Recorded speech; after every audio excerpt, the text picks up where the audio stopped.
இன்றைய அன்றாட தியான வார்த்தையில் எச்சரிக்கையின் வார்த்தை பகுதி 1 பார்ப்போம். நாம் நம்முடைய பாவத்தை அறிக்கை செய்த பிறகு பரிசுத்த ஆவியை பெற்றுக்கொள்ள நாம் எவ்வாறு ஜெபிக்க வேண்டும்? இதை குறித்து சில காரியங்களையும் எச்சரிக்கைகளையும் உங்களுக்கு கூற விரும்புகிறேன்.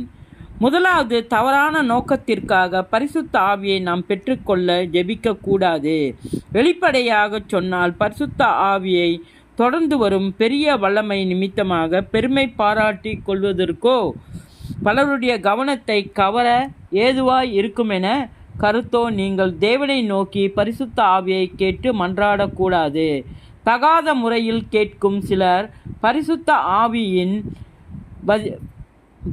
ஆவிக்கு பதிலாக சில வேளைகளில் பண ஆசையின் ஆவியோ அல்லது வேறு விதமான ஆவியோ பெற்றுக்கொள்கிறார்கள். அதனால் நம்முடைய இருதயங்களின் நோக்கங்கள் தூய்மையாக இருக்கும்போதோ தேவனால் வல்லமையாக பயன்படுத்தப்படும் பாத்திரமாக இருக்க வேண்டுமென நாம் விரும்பும்போது, தேவனுடைய கரத்தில் எப்படியாவது நாம் நல்ல கருவியாக இருக்க வேண்டுமென விரும்புவதோ, கிறிஸ்துவை பற்றிய சாட்சியாக இருக்க வேண்டுமென விரும்புவதோ தீய ஆவிகள் நமகத்தில் கூட வர முடியாது.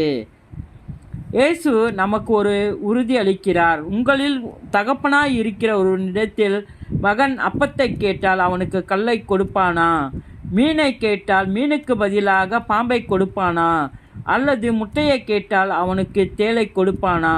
பொல்லாதவர்களாகிய நீங்கள் உங்கள் பிள்ளைகளுக்கு நல்ல ஈவுகளை கொடுக்க அறிந்திருக்கும் போது பரமபிதா தம்மிடத்தில் வேண்டிக் கொள்ளுகிறவர்களுக்கு பரிசுத்த ஆவியை கொடுப்பது அதிக நிச்சயம் அல்லவா? லூக்கா 11வது அதிகாரம் 11வது வசனத்திலிருந்து 13வது வசனம் வரை. இயேசுவின் நாமத்தில்.